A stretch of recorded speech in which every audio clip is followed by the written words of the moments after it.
All right, that's it. Donald Trump says the debate is off unless Joe Biden submits to a drug test. And he's not the only one calling for it. I mean, it seems absolutely reasonable, doesn't it?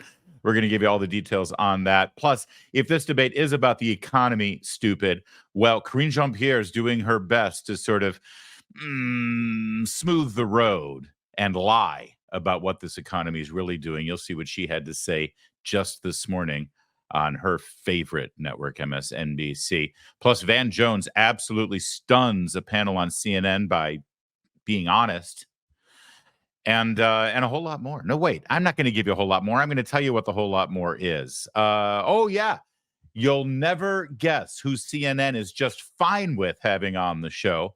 Oh, let them talk as much as they want. You know, you work for Trump, we're going to cut your mic off.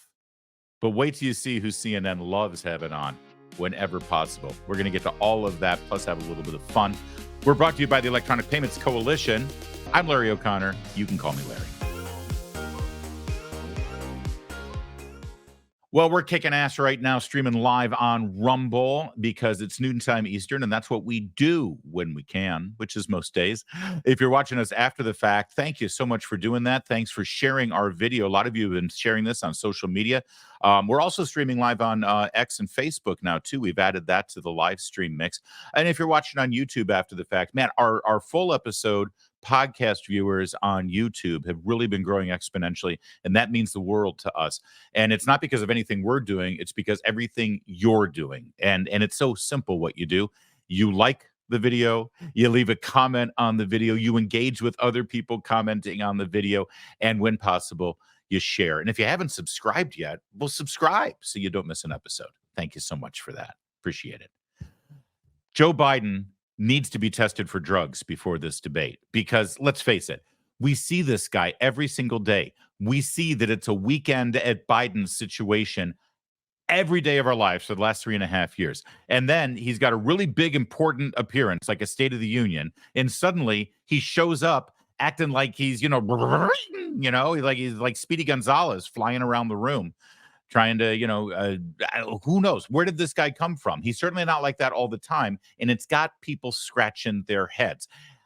Here, I'll give you an example. His own spokesperson is sort of preparing the way, paving the road, because Biden's been hidden away, not allowed to see him for like a whole week before he gets to the debate, which nobody thinks is weird. It's like he's the president of the United States. He said, okay, I'll see you guys in a week.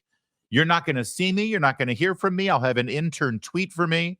But I've got to go to Camp David where there are no cameras, no cell phones. I'm going to be hidden away, and I'm going to be shot full of injections of God knows what. And everyone in the media is like, oh, well, that's all right. It's not like he's got an important job after all. Oh, no, wait, he's the president. So his spokesperson is on MSNBC this morning, and she made this remarkable prediction. I'll tell you, you're going to see a very energized President Biden who is looking forward to having these direct conversations with Donald Trump on Thursday night in Atlanta. Energized? Is that the word we're using?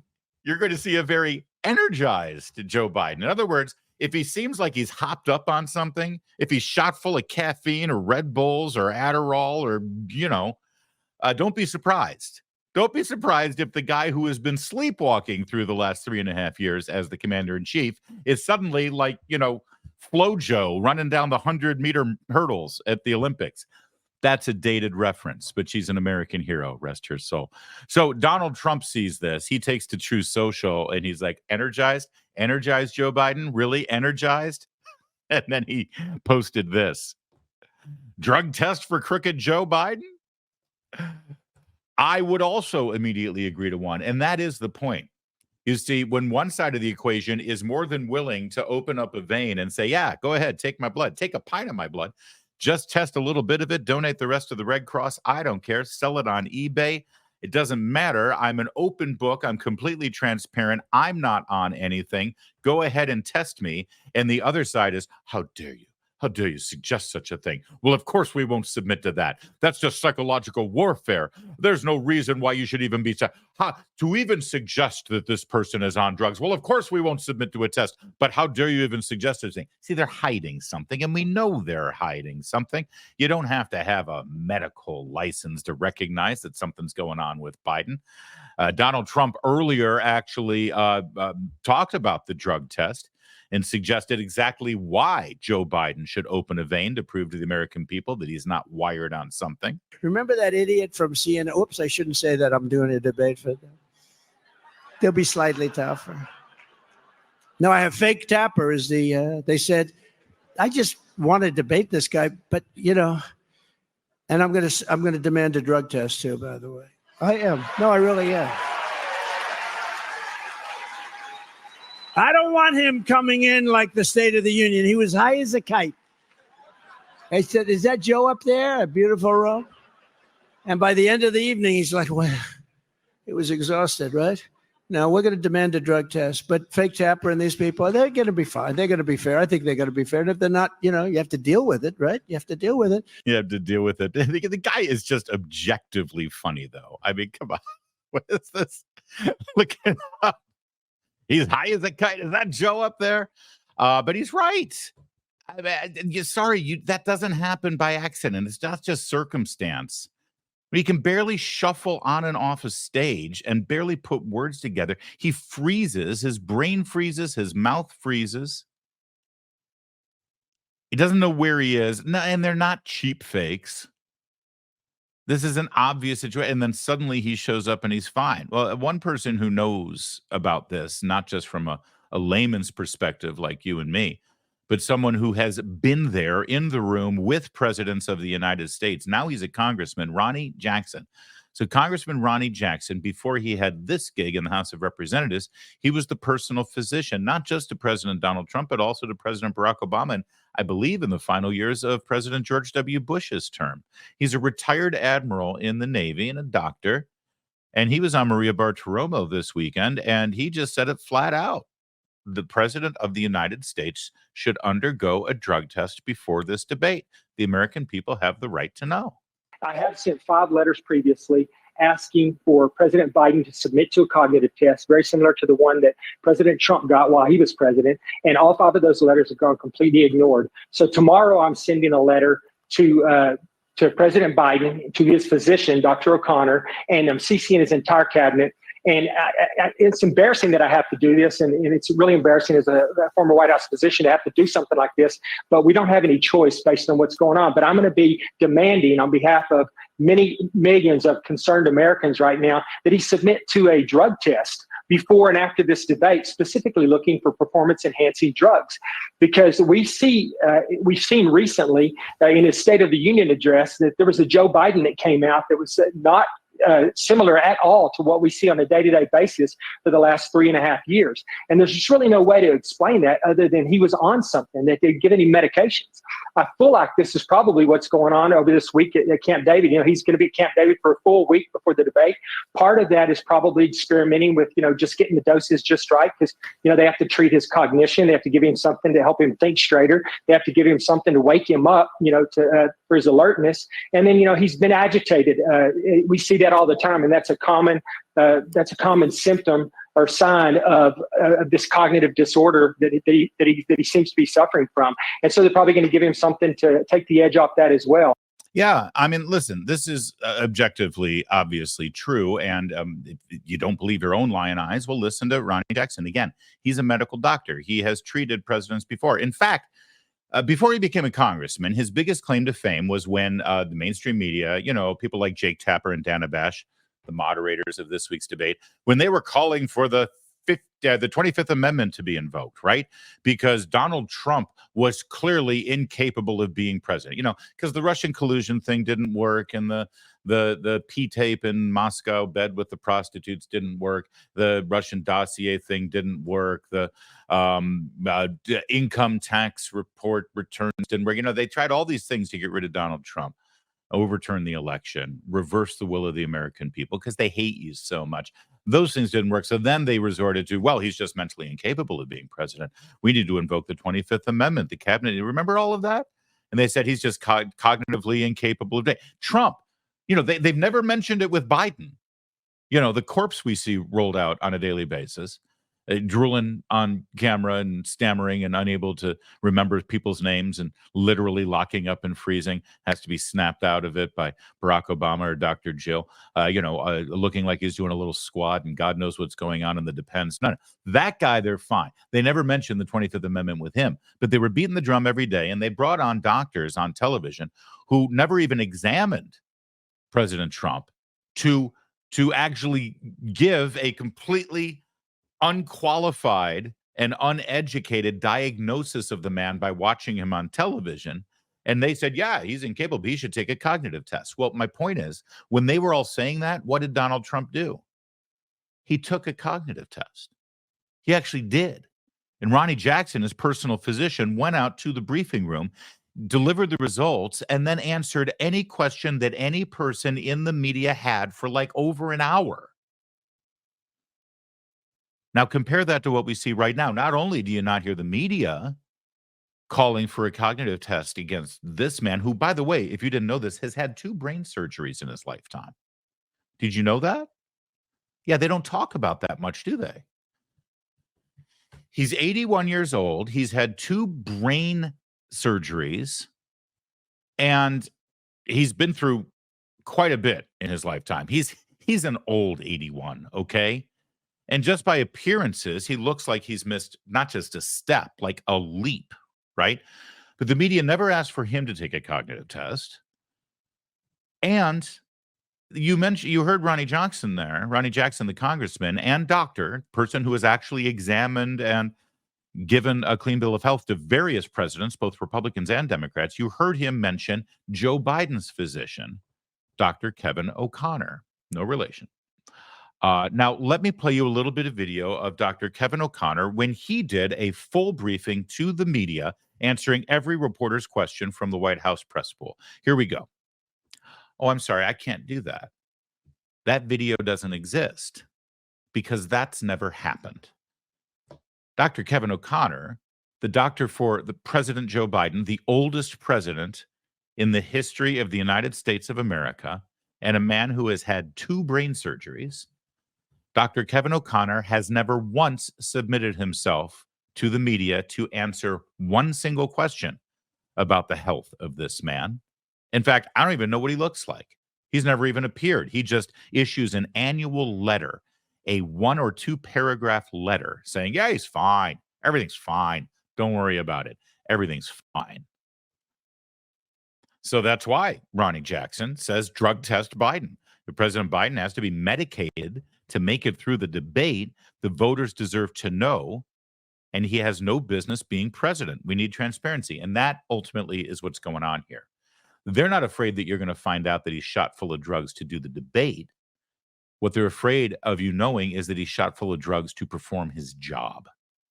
I mean, how much more evidence do we need? Not only what we see every day in front of us, and then the roller coaster of energy, cognition, and ability to read a teleprompter that we see based on whether it's a really important big day like State of the Union, or whether it's just an every day where he gets lost on stage not knowing how to walk.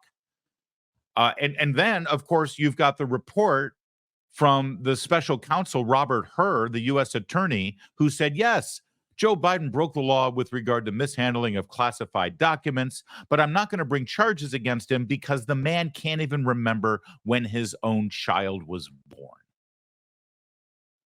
And you've got all of that evidence and all of these people putting their names and reputations on the line to tell you the truth about Joe Biden. And yet we've never seen his doctor. He's never answered a question. He's never taken a cognitive test. And now we're supposed to believe that he's perfectly healthy and whatever you see on the debate stage is completely natural without any performance-enhancing drugs.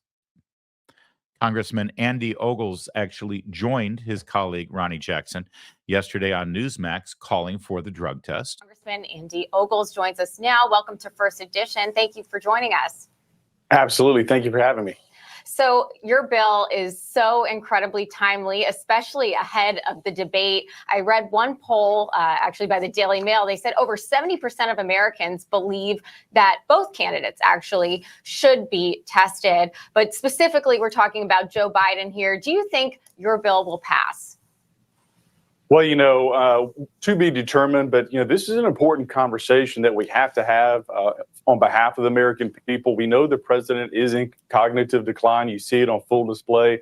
There's periods where he's lucid and there's periods where he gets lost on a stage. I mean, goodness gracious. And so if he's taking mind-altering drugs, the American people have to know. And I've talked to physicians and I've talked to pharmacists that say that a lot of individuals that are on these type of cocktails also have a very strict and regimented sleep schedule. So my question is he are there periods of time where he's induced sleep? Are there periods of time where we don't have a commander in chief? I want to know. I think you want to know, and the American people deserve to know. Yeah, and of course we deserve to know. And one of the most important aspects of this, and Strawberry Blonde in our live chat at Rumble actually makes out a perfect and obvious statement here, which is if Trump were acting, everything I just laid out about Donald Trump, if he were president and all this was going on, it would be no question.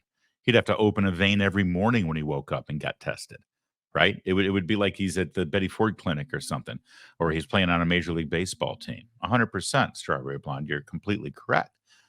And by the way, what Congressman Ogles said there is also incredibly important too, because whatever drugs that he's taking to make him do whatever he needs to do so that he can continue the Democrats' grasp on power in this country, so that they can continue to, tell you how to live your life. It's literally a mind-altering drug. And don't you think you deserve to know whether your president is on a mind-altering drug or not?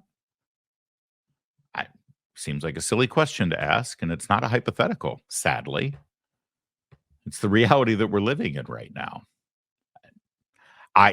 Just like I think that the Trump team should demand a apology and equal time on CNN for their behavior yesterday with their spokesperson, I think they should also demand this. And then Trump said he was going to demand it. So what happened to that demand?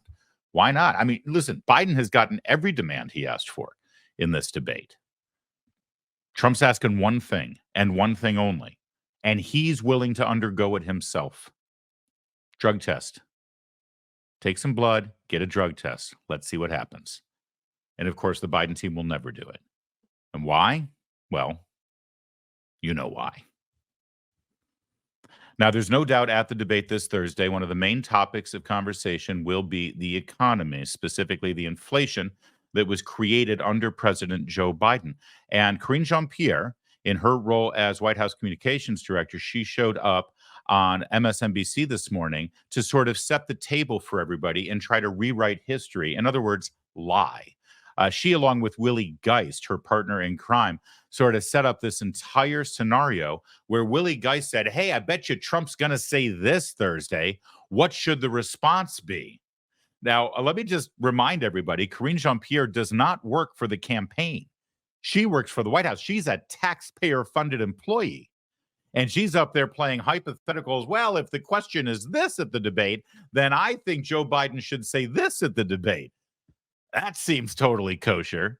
So let's watch this double team, the little one-on-one dance going on here with Willie Geist doing the dirty work of setting up Joe Biden so he's prepared for whatever Donald Trump might say about the economy. Watch.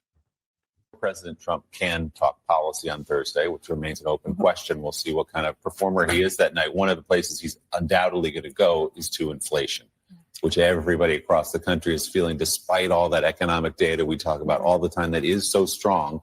The economy's thriving. Talk about things costing too much. He'll look into the camera maybe and say, that your cereal costs too much. He'll go down the list of groceries and gas. How will the president address that criticism? I just need to, I'm sorry, just because I'm in the business of hosting a show where I interview people and I know all the tricks. You see what Willie Geist just did there? Listen, we've been telling everybody how great the economy is. It is just soaring right now. Best economy ever.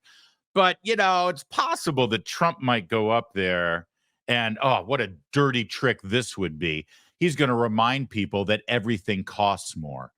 Cereal and eggs and milk and gas. Oh, that son of a gun. I can't believe he's going to stoop to such a low, dirty, deceptive tactic to actually remind everybody how expensive everything is, despite how great the economy is. What should he say? What should he say in response to that? Can you believe this question?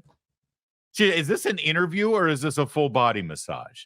Willie, For God's sake, what happened to your dignity? I remember when Willie Geist tried to be, oh, well, I'm not like Joe Scarborough and Mika Brzezinski and all the opinion people on this show. I'm the newsman. I'm just the anchor. I'm a newsman. I deliver the news. You guys are in the business of opinion and trying to spin things for you. No, Willie Geist obviously saw that he needed his career to get a little stronger. He wanted a nicer house out in the Hamptons, maybe even a boat. And so when you work for the Peacock, you got to change your approach. And boy, we've seen a new approach here. Thanks, Willie. You should be proud. Enjoy the boat. Seriously. I'm sure it was worth it. Too bad you're not able to bring your soul along with you when you go sailing, because you've lost that. All right, here's Karine Jean-Pierre. So here's the thing. This is something that we've been talking about for some time, right? The economy. And you're right. The data shows that the economy is indeed strengthening. It's stronger.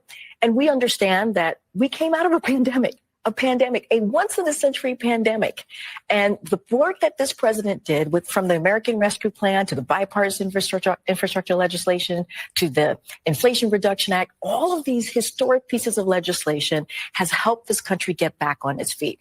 So yes, eggs and milk, and there were grocery things that were up. It has gone down. It has gone down since 2022. Gas prices, because of the actions that this president took, and let's not forget there was an invasion, but Russia did obviously into Ukraine that caused gas prices to tick up. The president took action, tapped the SPR, and we saw gas prices go down.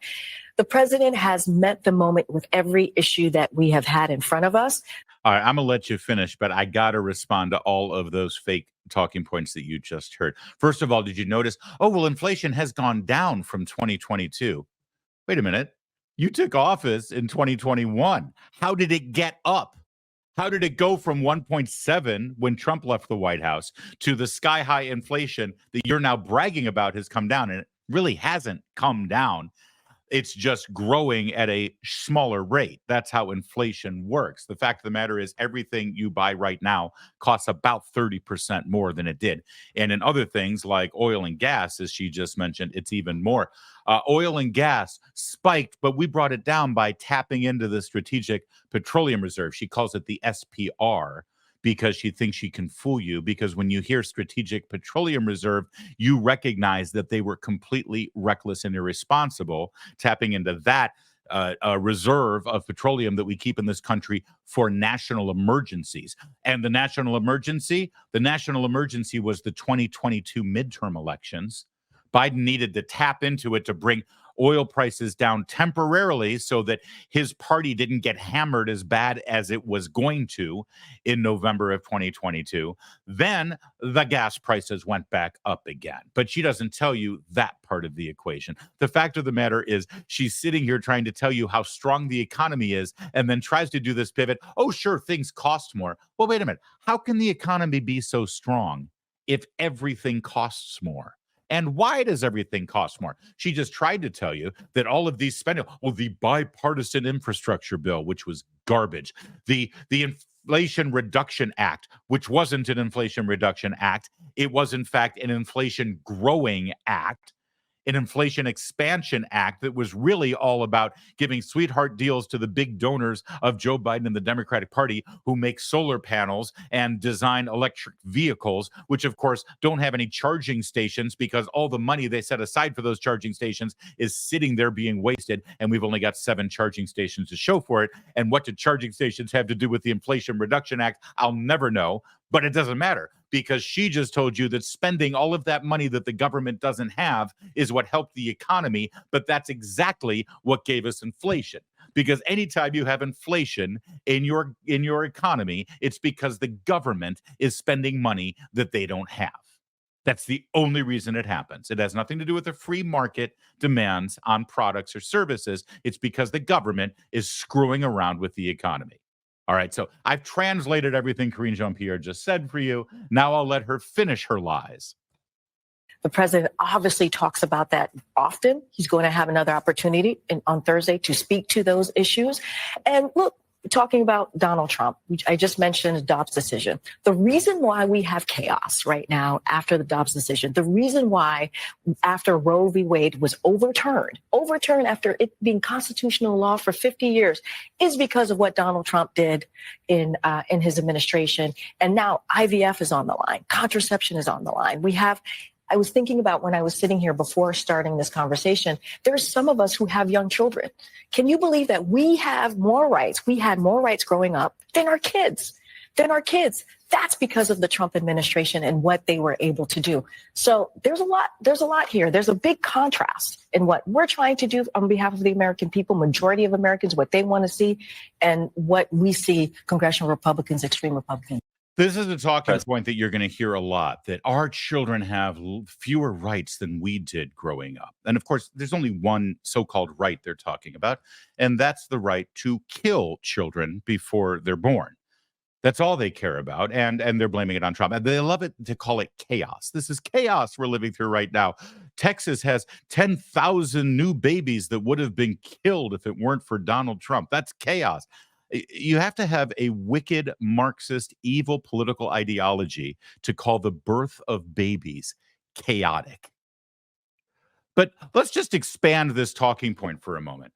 Imagine our children have fewer rights than we did back in 1845 when we could own a human being as our slave. But now, because of the chaos that Abraham Lincoln has brought with the 13th and 14th Amendment, our children don't have those same rights. It's nonsense. It's evil, is what it is. But that's all they have. And also, wasn't the question about the cost of bread? So this is not only what you'll see in the debate Thursday, but it's what you're going to see every single day leading up to the election. Hey, why does bread cost so more? We don't have abortion. That's what, within a minute and a half, she pivoted to the cost of bread at the grocery store. How is Biden going to respond to the accusation that everything costs more? And she takes you right to Roe v. Wade. It's all they've got. It's all they've got, and it's pretty sad. But yeah, it's not just that.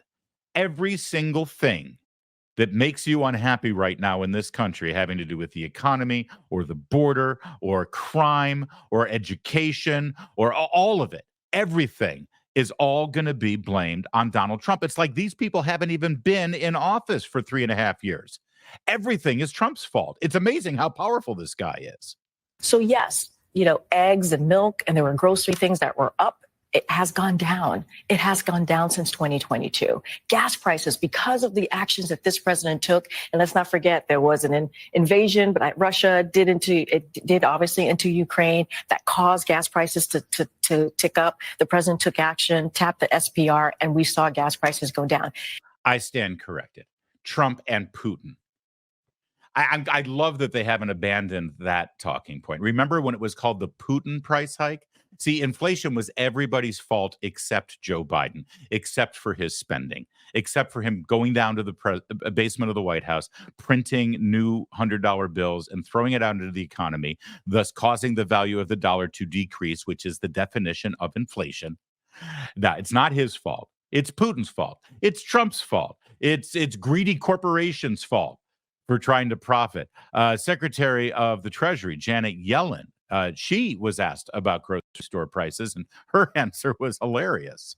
Secretary Yellen, have you been to the grocery store lately? I sure have. I go every week. It's sticker shock, isn't it? No. I just, when you look at shipping costs, those have come down. Did you catch that? We're going to play this again. There's more to it. But first of all, I'm going to call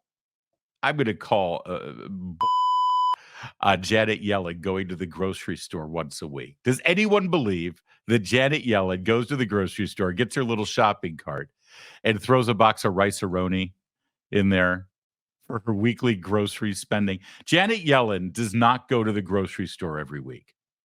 She just doesn't. Janet Yellen has not cooked her own meal in about 25 years. She can't reach the stove. But then this reporter, God bless her, for Yahoo Finance, she says, it's sticker shock, isn't it? And Janet Yellen says, no. Have you been to the grocery store lately? Yes, every week. It's sticker shock, isn't it? No. And the reporter just lets it go and just moves on. All right, let's watch it again. Secretary Yellen, have you been to the grocery store lately? I sure have. I go every week. It's sticker shock, isn't it? No. I just, when you look at shipping costs, those have come down. Global food commodity prices have also come down, but food prices still remain high. I know they're not rising at the rate that they were last year, but they're still up 20% from. Yeah, that's all you need to see from that clip, honestly, because they don't have an answer. But she certainly tries. She tries. And then she tries to deny that we're anywhere near a recession. Although, if you remember right, last time when we were in a recession in the first year of the Biden administration, they just redefined what a recession is, right? For the history of our American economy, a recession has been 2 consecutive quarters of negative growth. Negative growth is the way economists and the government call declines. Oh, we're just experiencing negative growth. Wait, how can it be negative growth? You mean shrinking? Shrinking. That's what it is. The economy's shrinking. That's a recession. But then when Biden was president and we had 2 consecutive quarters of shrinking, they said, no, it's not a recession. We're going to redefine what a recession is. So here comes Janet Yellen to the rescue. To your point, Secretary Yellen, what impact would Donald Trump have on our economy if he's elected? Well, look, I'm governed by the Hatch Act, and I can't get into electoral politics. I guess I could just make a couple of policy-oriented comments, which is that the signature policy from the Trump years was the Tax Cut and Jobs Act, and it promised an investment boom, which really did not materialize. It gave huge tax breaks to corporations and to wealthy individuals, and it resulted in an enormous increase in the deficit and lowered tax revenues below historic norms. And I think it's responsible for many of the problems that we face now with our fiscal trajectory. And so that would concern me to leave all of that in place. And there you go. Once again, anything that you're feeling right now, it's all Donald Trump's fault. Of course, we know exactly what happened. They're acting like we don't have any memory, or that we don't have any recollection of what just happened a couple of years ago. The fact of the matter is, it did not increase our deficit when we had the Tax and Recovery Act. It lowered the taxes of every American across the board, and our economy was robust. Unemployment was the best it's ever been. The only thing that happened that increased the deficit and screwed up the job outlook was Anthony Fauci and the communist Chinese pandemic that was created and then egged on by Democrats because they saw it obviously as a way they could win the election. It was COVID. Everybody knows that. And they're acting like you don't even remember it. They're acting like you have no brain because they really believe that. They think you're stupid. Perfect example. Once again, here's the Biden spokesperson. When it comes to prices, President Biden has done a lot to lower prices. Of course, we came off of a once-in-a-generation pandemic that President Biden made sure we didn't go into a recession because of the policies he put in place. But we did go into a recession because of the policies he put into place, and now we're dealing with inflation because of the policies he put into place. And his only solution is to keep doing the exact same thing and forcing you to get an electric car. You ask any of them, when they passed their so-called Inflation Reduction Act, and you ask the Energy Secretary, the Treasury Secretary, or Janet Yellen, or the President, what exactly did this law do to reduce inflation? And they said, well, we're going to give you a tax break if you get brand new windows or solar panels or install a charger for your electric car. That's all they had. It did nothing. It made things worse. And it continues to do things worse. But here you've got the campaign spokesperson, the Secretary of the Treasury, and the White House spokesperson all out on television, paving the way for the debate this Thursday, giving all the talking points and laying it out there. If you're unhappy with the economy, if you hear what Donald Trump says on Thursday and it resonates with you about the cost of living and how everything's more expensive, just know something. It's everybody's fault but Joe Biden's. And you're supposed to believe that. So take your medicine, swallow it down hard, just shut your mouth. That's pretty much the Biden campaign strategy. All right. So we're excited about the debate, aren't we? I mean, honestly, part of me thinks it's still not going to happen. I just can't believe the Democrats are going to let him out there.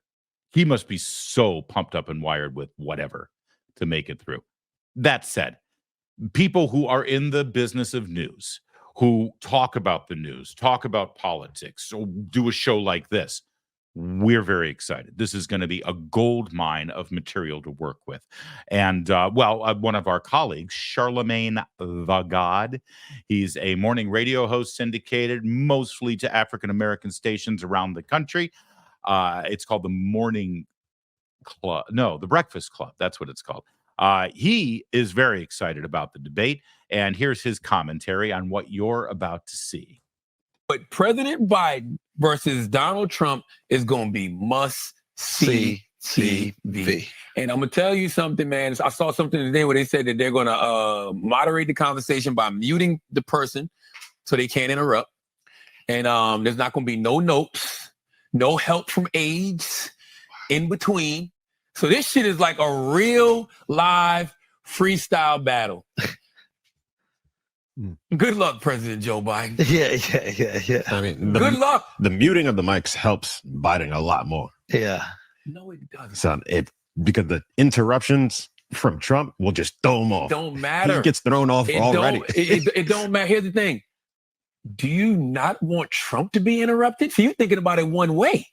You just going to let Trump go? And you can't jump in, and you 80 plus years old and trying to keep up with every single lie he's going to lay out. Are you serious? You got a point there. Biden's not gonna be able to keep up. Yeah. All right, it is remarkable from our perspective to watch this because they really do believe this and they think this. You look back on the debate 4 years ago, and you think of every single factual point Donald Trump made about Hunter Biden, the corrupt Biden crime family, money from Ukraine, money from Russia, the Hunter Biden laptop. And what was Joe Biden's response? This is all Russian disinformation. 51 intelligence experts have said that this is a Russian operation. He's lying. They're all lying. My son did nothing wrong. We never got money from the Chinese. We never got money from Russia. It's all lies. And these guys saw the same debate we did. And these guys are not stupid. And they're sitting there saying, oh, I can't believe they're just going to let Trump lie and lie and lie and lie. Joe Biden has one skill set, okay? He was a lousy senator. He was a lousy vice president. He's a disaster as a president. You can't look at his 50-plus career and show anything positive and constructive that this man has done in public service for the United States of America to advance our cause of freedom, liberty, and a great way of life here at home or abroad. He's done nothing. But I will give him this. He has one skill set, one thing that he's great at, that he's been able to demonstrate from day one in public life, and that is the man can lie. The man can lie without any shame. He can lie with aplomb. We've got the clips. We've seen the video from 50 plus years. It doesn't matter. He has no shame. He can lie with the best of them, and that's exactly what he'll do. And here's these guys sitting there saying, oh, I can't believe they're going to let Trump lie at the debate. By the way, on a side note, Kevin, shouldn't we do like a weekly sort of bonus show for our viewers like this? I love this look. We'll get something in the works. Maybe we can have some fun. I need you dressing just like this dude in the linen, though. I've got the mustache. I know you do. You've got the mustache. I don't like his haircut. You got a better haircut. You got the linen hey dudes going on there. You got the bourbon in the hidden bookshelf behind him. I like that. That's about what's with the decanters that just have ice water, or is that vodka in the decanter? Could be vinegar. It could be vinegar. You're right. This is a good vibe. I think we need a special after show weekly sort of bonus feature where you just sit there and what is he doing? Like cleaning his fingernails while Charlemagne the God is doing all the work? He's got a little bit of an effeminate pose there. Yeah, that's sort of that is us. I mean, honestly. And with my new tan from the vacation, I got a Charlemagne thing going. I just mean in terms of his vibe. And they look like two chess pieces, don't they? Like the opposing. All right, should I move on? Let's move on. A little bit more of this clip. Interesting. It's going to be, listen, I don't know. Maybe it won't be bad. Maybe they got some new shit they've been working on, some super serum. You know what I mean? And they're going to shoot it's going to be bad. It's going to be bad. Yeah. And it's going to be so joke-filled. What do I write about in the book, Chris? Donald Trump is dangerous because he's funny. Yeah. He's dangerous because he's funny. Yeah. He's going to give us one of the greatest stand-up specials we've ever seen on June 27th. The names he's probably working on for Joe, the shit he going to come with about Hunter. Yeah. Oh, my God. He smokes crack, doesn't he, Joe? He smokes crack. Does he smoke crack, Joe? Yeah. Yo, he might go there with the dead kids. He already went there. I know. He went there in the last debate. I know. I couldn't believe Biden didn't smack him. wait. You can't I'm just saying that we gotta watch it. you're putting Joe in a really bad situation. Yeah. And you're expecting Joe's gonna come in there with all his decorum and presidential stature and years of being an elected official, all dignified. Yeah. No, man. No. If you going in there with that mentality, you already lost.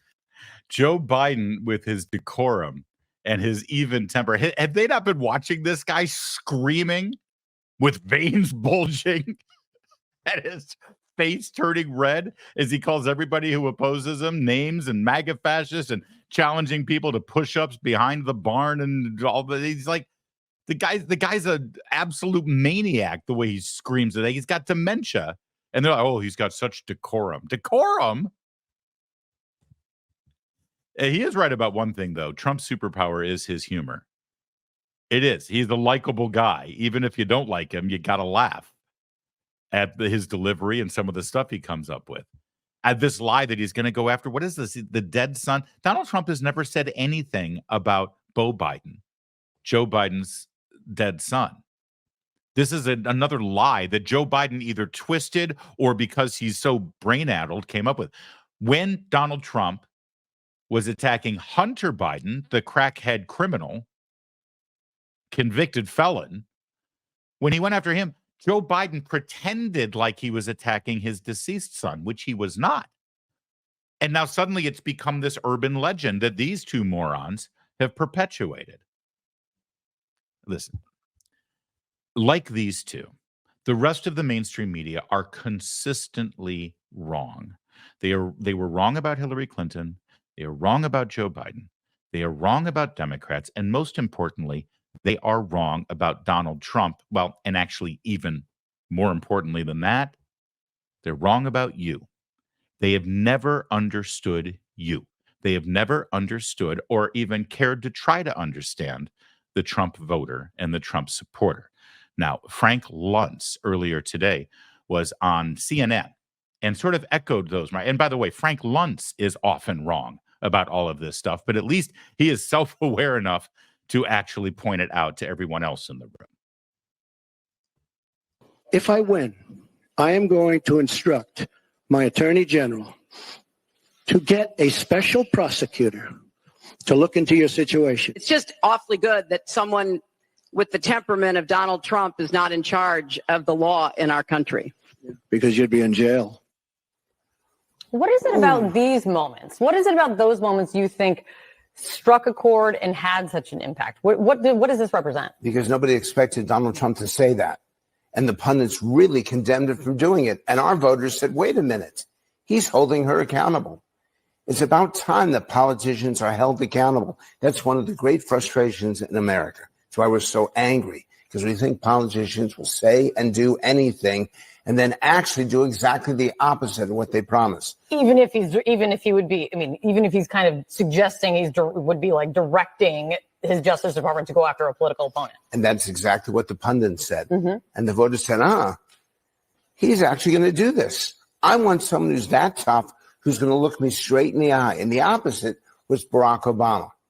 Looking people and saying, I get you, I understand you, I appreciate you, I applaud you. Voters are looking for someone to speak to them, to look at them, to mean what they say what they mean, and do what they promise to do. Yeah, in fact, one of the things that frustrated a lot of us is that as soon as he became president, he turned the other cheek. I mean, I was really magnanimous of him and generous of him and downright New Testament of him to say, yeah, you know what, we've been through enough. And And Hillary's been through enough. I won the election. Let's just move on. I'm not going to get a special prosecutor to investigate Hillary Clinton. And well, I hope he learned his lesson. Because look what happened. This is what happens when you're magnanimous and generous and turn the other cheek with people who are ready to knife you in the back. One other thing. This is at 8 in the morning today, Kevin, this clip. This was this morning, right? Frank Lutz at 8 a.m. I'm looking at the timestamp there. 5 a.m. Pacific, 8 a.m. Did you pick up on something from Frank Lutz's delivery here? Is it me? Is he had a couple shots of tequila? Is he get, or maybe like a bottle of Bordeaux? I mean, listen, I enjoy the odd cocktail now and again, usually late in the day after my workday. I mean, to be fair, my workday ends in about 15 minutes. So I can just start, going off on a bender. But listen to Frank Luntz here. I don't mean to be gratuitous, but, I don't know Frank anything. He's slurring his speech. It's 8 in the morning, Frank. But wait a minute. He's holding her accountable. It's about time that politicians are held accountable. That's one of the great frustrations in America. That's why we're so angry, because we think politicians will say and do anything. I think politicians will say anything. Has he always talked like that? All right. Just as a quick reminder, though, our final little segment here about the debate this Thursday, CNN, as you know, they're going to be the host of the debate. And Dana Bash is one of the moderators. We spent a lot of time talking about Jake Tapper yesterday when they pulled that microphone from the Trump spokesman because she couldn't possibly be accusing CNN's Jake Tapper of any sort of political bias. This clip surfaced yesterday of Dana Bash, the other debate moderator. Let's see what she had to say the day the Supreme Court decided that Donald Trump can't be removed from ballots across the country this November. Here's a question that I have, because it is, again, it seems like the Supreme Court is in a bubble, or perhaps it's some of the justices are in a bubble, and they're not dealing with, when they say, oh, Congress can do this. There are members of Congress, and we can go through the list, who are never going to do anything that would make life difficult for Donald Trump. So to think that the Congress is going to solve this, they barely can get a post office name these days. Yeah, by the way, the premise of that, Jim Acosta is such a hack and either illiterate or just a liar. It's like, well, they're not dealing in reality. The Supreme Court says Congress can do this, but Congress isn't going to do it. So what? That's not the point. This isn't about... So Jim Acosta's world, the Supreme Court should say, well, constitutionally, Congress should do this. But since they're not, we're just going to go and do it ourselves, even though no one elected us. That's the government Jim Acosta wants, and his pals in the media. He doesn't even recognize the constitutional role of these branches of government. What he just asks is a complete non sequitur and irrelevant. It doesn't matter if Congress will do it or not. The point is, it's their role to do it, not the courts, not the state Supreme Court in Colorado in this case, and certainly not the executive branch. But see, totalitarians don't think that way. See, totalitarians think, I know what's best, and the way I want it is the way it needs to be. So I don't care how it gets done. We're just going to do it, and you're going to do what we say. That's it. That's a totalitarian, and that's Jim Acosta. And now here comes Dana Bash. Again, I remind you, the moderator of this Thursday's debate. It's true. And you can go down the list of Supreme Court decisions that kicked whatever issue over across the street over to Congress, whether it is, Obamacare, which is something that the Democrats were very happy about when they did that, a little bit of a different kind of court. Voting rights, I think, is maybe the primary example of what you're saying before this. Look, unfortunately for America, the court isn't necessarily wrong that this is the way the framers wanted it to be. They wanted Congress, the people who are closest to their constituents, to be able to make the rules of the laws. Unfortunately for America, the Supreme Court is going to allow Donald Trump on the ballot this November. Unfortunately for America, voters actually will have a choice. And if they so choose, they can vote for Donald Trump. Unfortunately for America, she's the moderator. She's the moderator of the debate. Just as a quick reminder, since we're on CNN, this is what happened yesterday when the spokesperson for the Trump campaign tried to deliver facts to the viewers of CNN about Jake Tapper and about Dana Bash and the moderation of this debate. It takes someone 5 minutes to Google Jake Tapper, Donald Trump, to see that Jake Tapper has Ma'am, we're going to stop this frequently interview if you're going to likened keep President attacking my Trump to colleagues. Adolf Hitler. Ma'am, I'm going to stop no, this interview if you I'm continue to attack my colleagues. I would like to talk about Joe Biden and Donald Trump, who you work for. Yes. If you are here to speak on his behalf, and I am will willing do to that. have this conversation. I am stating facts that your colleagues have stated in the past. Okay, now, as I'm for sorry, this guys. debate, We're going to the come back out to the expectation panel. for- Caroline, the thank you very much for expectation your time. You are welcome to come back at any point. She is welcome. She's so breathless. She's like red in the face. She's so excitable. She's so, I can't believe Rice is going to do this. And I go, we cannot let you say those things. Don't say those things. So everybody was really interested in what would happen this morning on CNN's morning show. See, that was yesterday morning, where they would not allow the official spokesman for the Trump campaign to speak the truth about CNN. They cut off her microphone. They took her off the air. They pulled the plug on the whole thing because what the spokesperson for the Trump campaign said was not going to be fit for their viewers. So, of course, we all tuned in this morning. And was like, okay, well, what is appropriate? What is the appropriate kind of content from CNN's perspective for their viewers on the morning show? If it's not a political discussion with the official representative of the Trump campaign, then what can we talk about on CNN's morning show? And, well, take a look. We learned the answer to that question. We learned this. I'm curious for you, first of all, what this day means to you. And second of all, have both Democrats and Republicans agreed to meet with you? Yes, we will be meeting with both Democrats and Republicans. And I'm really excited to go speak with all of our lawmakers about the attacks that we're seeing on our LGBTQ community. It's so important to talk about and to discuss protections for our queer community. Can I let you listen to the current sentiment that's being shared by former President Donald Trump, who, of course, is running for re-election? Here it is. We're going to take care of our capital. On day one, I was signed a new executive order to cut federal funding of any school pushing critical race theory, transgender insanity, and other inappropriate racial, sexual, or political content onto the lives of our children.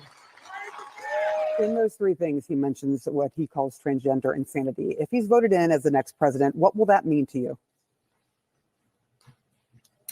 We already see so many attacks on our queer community. I already don't feel safe in my own hometown, just dressed in drag like this. And it's very scary for queer people to exist in a time where we see this kind of rhetoric being pushed by our lawmakers and the people who should care about other issues that actually affect the American people, other than attacking our community, our LGBTQIA plus community. It's very disappointing, and I hope for better for our country.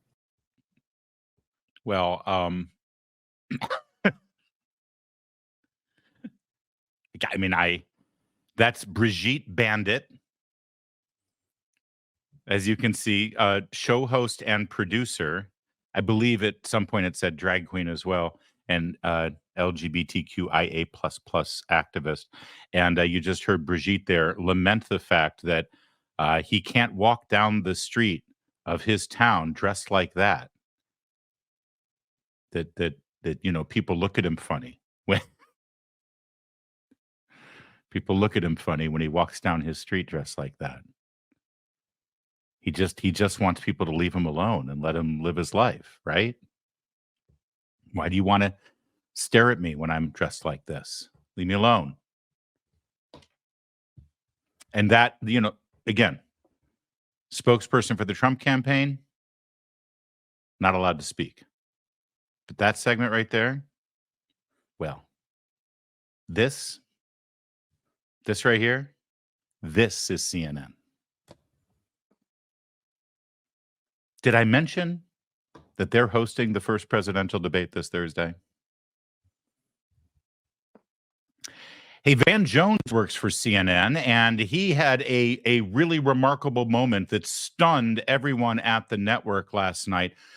Van Jones, wait for it now, buckle up, take a deep breath, get ready, you're going to be shocked. Van Jones spoke the truth on CNN, and he made a lot of sense. Take a watch. At the same time, I think it's a little bit naive for some people to think that if Israel were just to suddenly just stop doing what it's doing, that rainbows and bunnies and sunshine would break out over the Middle East and it would all be fine. The hostages have to be returned. If you can call for a ceasefire on both sides. Hamas is still firing its rockets. They still have hostages kidnapped. So this is a complex issue, but here's what's not complicated. Politics can be complicated. Geopolitics can be really complicated. How you treat your neighbors, how you treat people in your community is not complicated. You don't run up. I haven't seen any Jewish people running up on mosques with Israeli flags. If they did that, I'd be denouncing that too. There's certain things you don't do. It is a red line. If you want to be a part of a protest and they say, we're going to go to a Jewish community center, we're going to go to a mosque, we're going to go to a Jewish restaurant. That's not a protest. That's a pogrom. That's an anti-Jewish bigoted act. If you want to be a part of a protest, let's go to a mosque. Let's go and harass the Muslims. That's not a protest. So we've got to get clear in our country what is a fair protest about policy, you can agree or disagree, and what's going after people, human beings, terrifying moms, grandmas, children who are trying to be a part of a neighborhood. The Jewish neighborhoods in LA are well known. Nobody is confused where they are. So if you show up there wearing keffiyeh, you show up there with your face covered, you show up there chanting river to the sea, that would be just like a white person running up with a Confederate flag in Harlem. You're not trying to start a conversation, you're trying to start a fight. Stop doing that. Don't do that. We don't want more violence. We don't want more fear. We don't want more terrified people. We've got to be able to come together as a country. If either side had an easy answer, it'd have been solved. I'm less concerned about the politicians now. I'm concerned about the people in my community in Los Angeles moving in a direction that is more and more dangerous, more and more scary, more and more destructive. The Jewish community does not need to have people doing those types of things. It's not helping anybody in Palestine, but it's making America a much less safe place for everybody. Like I said, he spoke the truth and he actually made sense, which is not something you see on CNN at all, let alone from someone like Van Jones. But even he saw what we all saw, that marauding group of Democrat goons hunting down Jewish people on their way to synagogue and beating the living crap out of them on the street. And I got to hand it to Van Jones, broken clock syndrome, right? At least twice a day. He's right. That's not a protest. That's a marauding mob looking to spill blood, like the terrorists that they are and like the terrorists they support willingly. That's not a protest. And God bless us all, but I have to say it, Van Jones on days like this would make a better president than Joe Biden. Because even Joe Biden couldn't bring himself to say what you just heard from Van Jones. The best Joe Biden could muster after seeing American citizens of Jewish descent being beaten to a bloody pulp in broad daylight on the streets of Los Angeles for committing the crime of going to their house of worship, all Joe Biden could muster was this. By the way, even before I read this, let me correct what I just said. All Joe Biden's social media intern could muster was this. Because you know Joe Biden didn't do this. Joe Biden didn't say this. Joe Biden probably doesn't even know that this was put out in his name. He certainly couldn't be bothered to stand in front of a camera at Camp David and deliver a statement. Where is, as our friend Stephen Miller, media commentator over at Spectator, said the other day on X, he said, why isn't the media holding Joe Biden to the Charlottesville standard?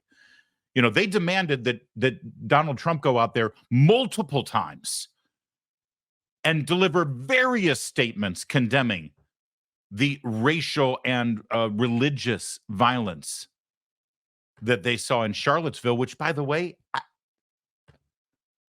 was not nearly as terrifying as what you're seeing on a weekly basis in American cities and on college campuses right now. We have a Charlottesville on a weekly basis in American cities, and it's being perpetrated by people not waving Nazi flags, waving Palestinian flags. And where's the media holding Joe Biden up to the Charlottesville standard? You must condemn this. You must condemn this by name. You have to. And of course, the suggestion was that Donald Trump wouldn't do that about Charlottesville, even though he did multiple times. But the suggestion was that he wouldn't do that because he was too afraid of losing those votes. Because, you know, the racist vote is the Trump vote, which is a lie.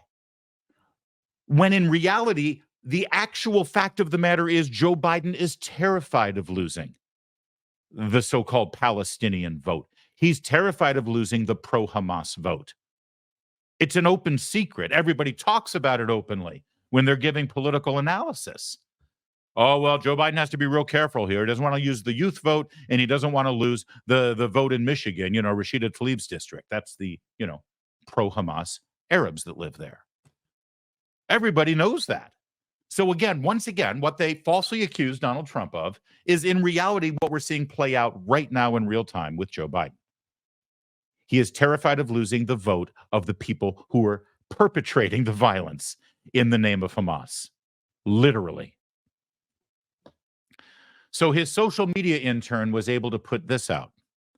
I'm appalled by the scenes outside of Adas Torah Synagogue in Los Angeles. Well, he's appalled.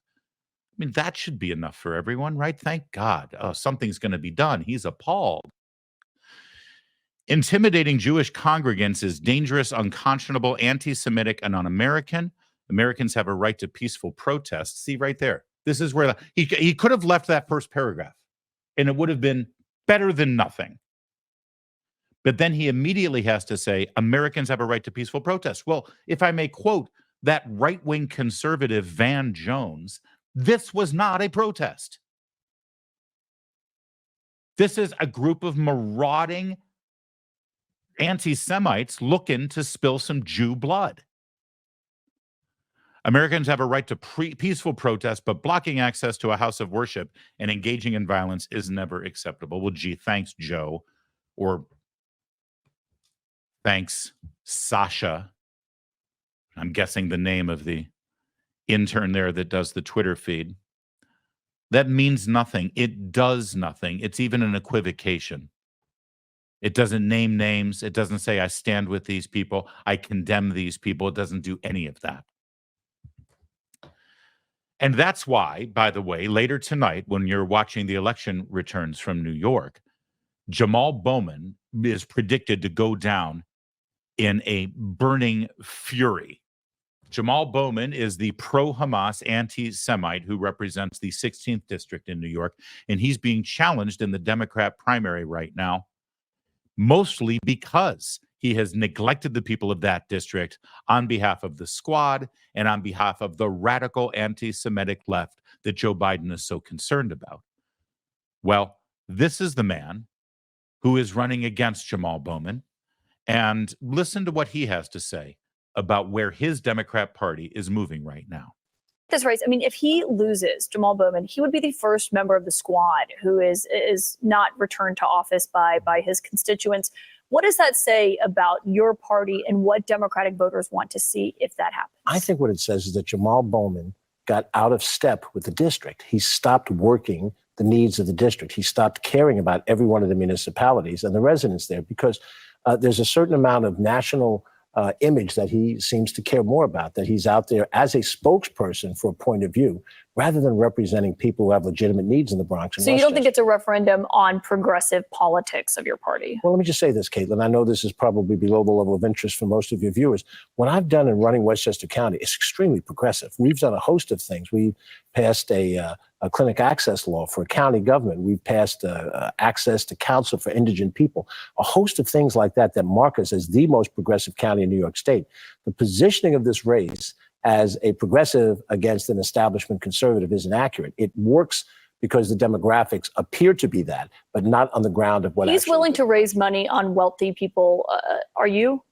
I'm prepared to raise taxes. I'm prepared to raise taxes when we have a budget that shows where the tax money is going to go for, and then it makes sense. That's what I've done as a local official. I don't go into a budgetary process as a county executive or state legislator saying, I'm here to raise taxes. I'm here to try to find the resources we need to do the programs we need. And I think most people feel that way. Certainly in the district, they don't want to just see us raise taxes. They want to see us solve problems. If I can show you that what I'm doing is protecting Social Security, or protecting Medicare for the long term, then that makes sense. But just to generically say, I just want to raise taxes, I think that's an ideological statement, not a practical statement. That's George Latimer, and he's kind of an old school Democrat. And by old school, I mean, 15 years ago, kind of in the Clinton model. And of course, he's bragging about the fact that he's very progressive in Westchester County, which of course should terrify anybody who actually cares about politics and spending and taxing and onerous government regulation. But the one thing he's not is he's not a lunatic. He's not a lunatic, and he knows, based on a built-in, understandable, American-oriented moral compass, who the good guys are and the bad guys are in this country and around the world. And that does set him apart from Jamal Bowman. And it frankly sets him apart from the power center that Joe Biden is catering to right now for his reelection prospects. So let me just make a prediction. I do think George Latimer is going to win. I think Jamal Bowman's going down. And I think this could very well be a canary in the coal mine for Joe Biden and this destructive political strategy he's laid out for himself. Now, listen, it may be too late for him to turn this around. I think it probably is. But if Latimer wins and Bowman goes down, it means that the power of that ceasefire crowd, the anti-Semitic pro-Hamas protesters that are on the campuses of Columbia University and marching through the streets of Dearborn, Michigan, it's not quite as terrifying and as powerful as we've been told. And maybe some sanity will come back to the Democrats. Doubtful, but maybe. We're out of time, and that means that's it for this time. But we'll be back next time. And in the meantime, I'm Larry O'Connor. You can call me Larry.